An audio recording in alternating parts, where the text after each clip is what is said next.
2 years into implementation and 3 years, because we will be writing what is known as a QEP impact report in 5 years' time after we start implementation. Then the second thing I want to draw attention to is the timeline. We have just 2 live, so to speak, semesters left now for 2018 and spring 2019. And we need to be able to run a pilot study before we submit the QEP report to SACS. In other words, after we have decided what to do, we want to be able to practice this in fall 2018 and spring 2019 and just obtain some preliminary data to strengthen what we are planning to do. And then when SACS approves, by God's grace, our QEP report in spring of 2020, when they will be visiting the campus, that is when they will actually review our report. They will have received the report by January of 2020. Okay. Okay, you are hearing me, and you know the Yes. timeline very well. January of 2020, when we submit our focus report, that is when the QEP report is due. And SACS will review it, their reviewers will review it for about 4 to 6 weeks, and then there will be campus visit. And we already have the date for the campus visit. It's going to be March 20, okay, it's going to be March 2020 for sure, and it's 20 something. I don't have the calendar before me. I think it's about March 26 to 28 or that about.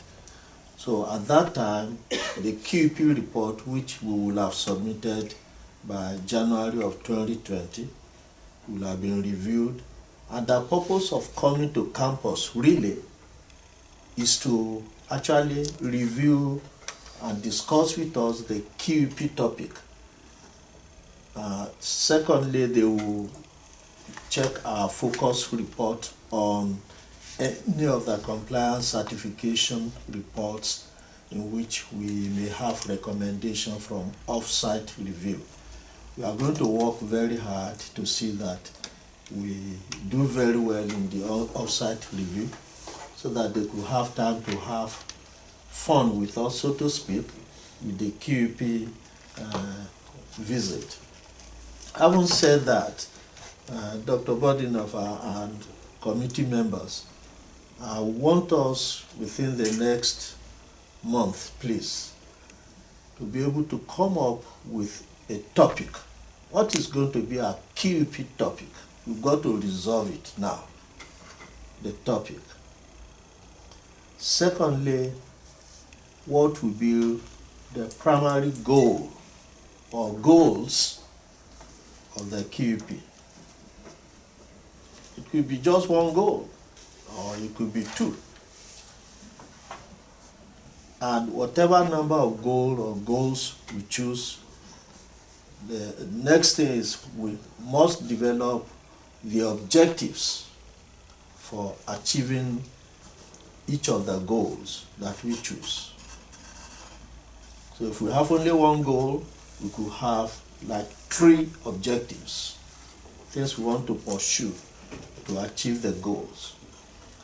And under each objective then, we have to identify the student learning outcome under each objective.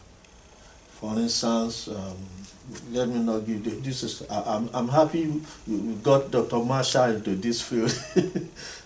So for instance, under objective 1, if objective 1 is for students to improve performance in their final, don't quote me on this, final presentation of their capstone or what do we call it, a seminar. For instance, I'm a biologist, we have senior seminar and we do a lot of presentation in this, and our students are graded. We have different criteria for grading them. So it could be for them to improve their skills in that. Objective 2 could have to be something like improve their skills in interview performance with prospective employers and some other things like that. So we must identify student learning outcome under each objective.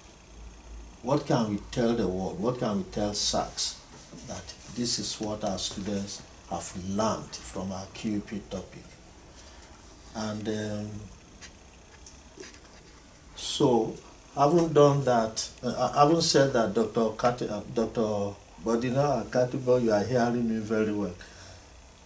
We also will need to carry out research on that topic, and the research is going to be part of the report.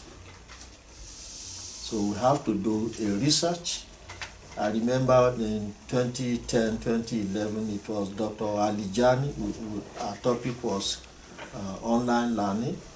It was Dr. Alijani, and by that way, together with ASU, who was a student then. They were the people that did the research that showed us the withdrawal rate from online classes versus face-to-face classes. It was abysmal. We couldn't retain students in online classes. It was horrible compared with face-to-face classes. And this was eating our cake in the overall retention issue.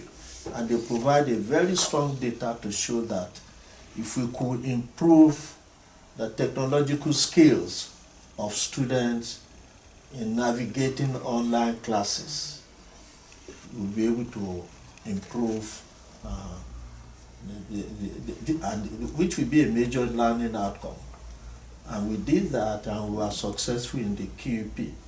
And believe you me, compared with 5 years ago, great change and complaints about QEP online classes has diminished. In the past, 5 years ago, some students did all the work. The instructor never saw them. They didn't know how to communicate well with emails. Some of them didn't know how to submit assignments in words and attach it. So I'm just giving you examples of the type of things we looked at so that we can try and relate it to the topic we are about to select. So we have to do research, and then we have to do literature review, and each of those will form a section of the final report. Literature review, and after that will come other things like the implementation plan, which will include what we are going to request the students to do and what we are going to be assessing them on. And of course, faculty will be involved in the process. And you do this, you present your data, you do a conclusion, you'll be fine. And one final thing I want to say is that SACS is not looking for us to lay our hands on too many targets. They want a good, focused project that we can say for sure that this is how we measured it, and this is how it has improved our student learning. And we'll be fine. Dr. Bodinov and us who have attended SACS meetings, and Ada too is here, we've all attended SACS meetings very well, and we see how this goes about. And one final thing, there's nothing wrong in checking other institutions who might have done something like this. In fact, SACS encourages it, provided you just don't plagiarize other people's work. But there's nothing wrong in borrowing ideas from other institutions and developing your own style to fit your own environment, and you'll be fine. I hope this is helpful a little bit to our trend of thinking. Thank you. I think, are we going until noon or 1? Is it? Well, It's open. open, Okay. we can set aside till 1, but, you know, it's, Okay, well, I think, I'd like to make a comment Go ahead. on that. For the communication, the oral communication and the written communication go hand in hand. So I think if we're looking at the idea of communication, that we need to open it up to both written and oral communication. Because for many of our candidates, written is also very much an important part of their process. And then looking at where they're being used and how they're being used and how the university can support them in that endeavor. As an example, Jean Valcaire is starting up the research day again, and it's going to be in April. So one of the things I think we as a university need to look at is, other than the interview that you're doing, what kind of processes can each of the colleges or departments within the college, like the business, put into place to provide opportunities for the candidates, for our students, to have those experiences, not just the informal, but the formal as well. Because when they go into their field, they do have small communications, but initially there's a lot of the formal kind of thing that they have to have in place. And so I think maybe one of the things you might want to look at as a student learning outcome, but how are we going to support that student learning outcome? Could be that we look at various departments and what we need to do to promote both written and oral communication. Because as they speak, they write. I assure you of that. So that's, yes. That's very good. The only issue there is that the university can do all of that, but for QEP it has to be a narrowly focused issue that over a period of time you have to demonstrate that the university has done better than that. It doesn't mean we leave everything else behind. So they don't want you to overwhelm yourself. You heard what Dr. Adeboye said. There has to be something specific. For example, we're talking about online learners, specifically, not every learner. And we chose a particular cohort to do the study in the past QEP. So this time around, it has to be something specific within communication. If we try to do all of them, it may become too overwhelming. They don't want you spending all your time and all your energy and involving everybody so that it overwhelms the other issue, because it's just a small piece of your overall SACS report.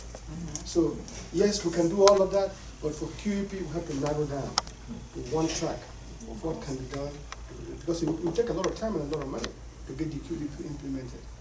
So if it's oral, which oral? If it's written, which written? What do we mean by that? Again, when we did the survey, we asked people, what do you think are problems? They said oral communication. Then when we as a committee met, what do they mean by oral communication? That's what we're about to find out now. What does oral communication mean? So by teasing it out, then we can go to the next phase.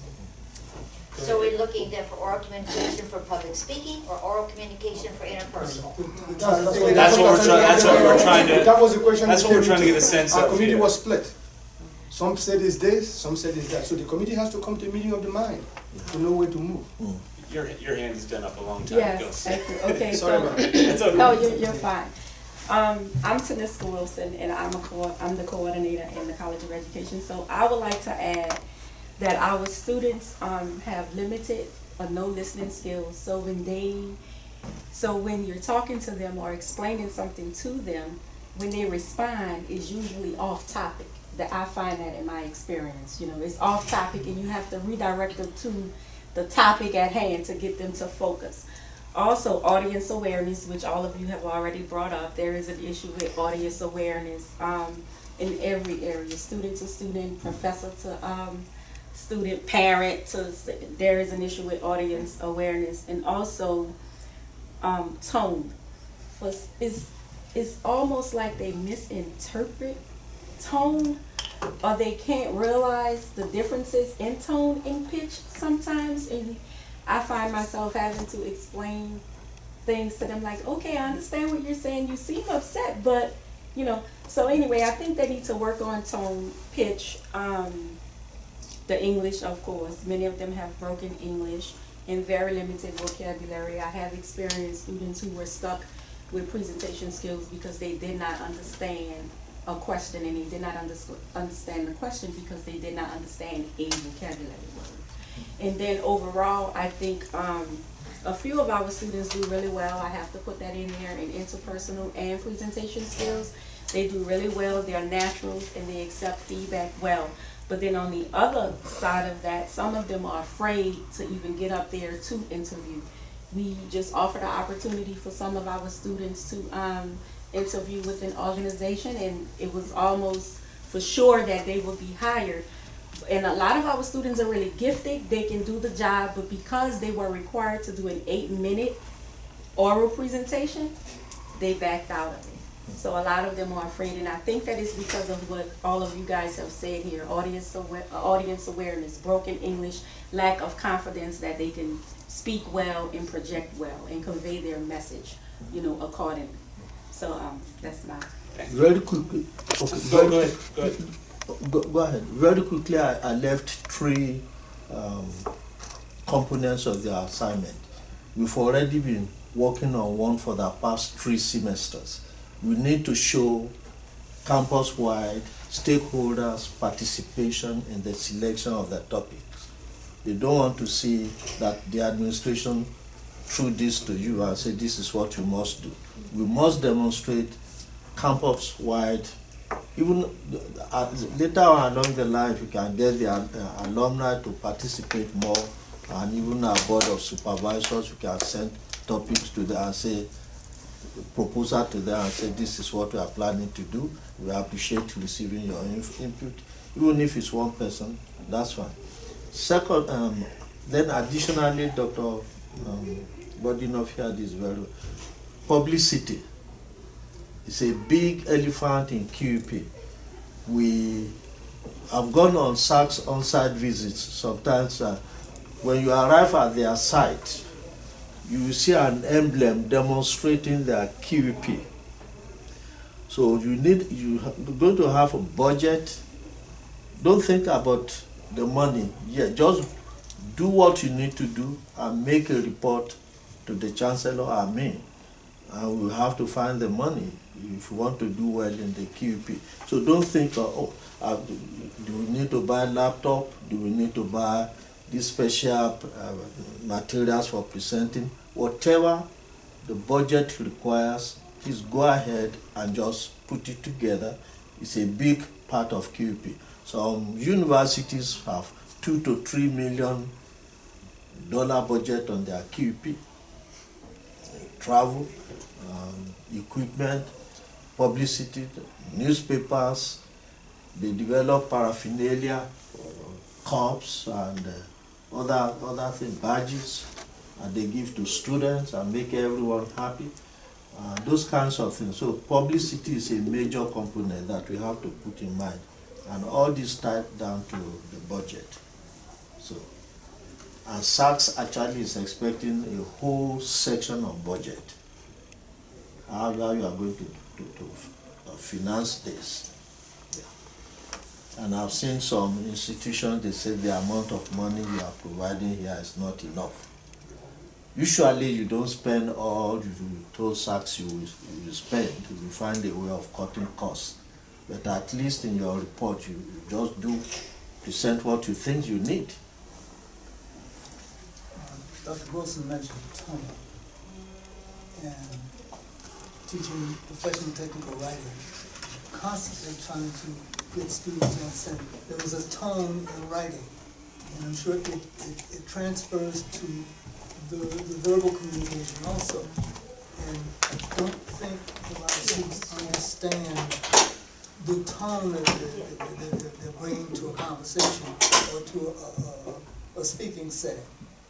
And they don't understand how things can be off-putting. Constantly dealing with the students writing, a simple thing like a simple business letter. A student will say, "Dear Alan." No, you can't say "Dear Alan." This has to be Mr. So-and-so because you don't know him. You don't know this person to call him Alan. And you need something from him. So you don't have to be obsequious, but with humility. Right. But, it's difficult for both verbally and in writing. I don't understand where young people are coming from an environment where informality is present. So they don't know how, they don't know how, and they don't have the confidence to deal with the formal setting. And what we know is that that tone often communicates more than the actual words themselves, right? Yeah, so, And I guess it is more of an age gap because, just to give a personal example, my son goes to Brother Martin. I emailed his teacher to reserve a time for a meeting. And she said, okay, Linda, we can meet on this day. And I was really, I was like, wait, what? Linda? I don't really know you. Right. Let me You just know, say, or a teacher at a high school where you pay a lot of money to go. So I think it may be a generational gap because, you know, the first name basis at a school, you know, it was surprising to me. and I think it would be interesting to think about how professors model and instructors model to the students, right? And how that's being done in order to show this is how we communicate in professional setting. I'd like to, we'll go to you first, but can I open it up to everyone after that? And just say, what have you noticed? What observations have you made about oral communication in our students? And we want to hear from some of the people we haven't heard from yet, so make sure you pop in there. I just wanted to piggyback on what Ms. Spector was saying because I experienced that in the classroom settings here with the older adult, the more traditional students, the adult learners, whereas their respect for the professionalism is lacking. And I have had students attempt to call me by my first name, but in a way you have to address it so it won't happen again, as well as refer to you more in a relationship like you're their girlfriend. So the disposition is what we're talking about. And sometimes correcting that, they may have ill feelings, they shut down. When you get ready to ask them a question or get them engaged, is the attitude. So that's part of that interpersonal as well. So from the QEP topic, I believe that the presentation aspect of the oral communication can show students learning outcomes. How do you measure the interpersonal? This would be my question. Now, I came up with two, interview and presentation. That's what I heard.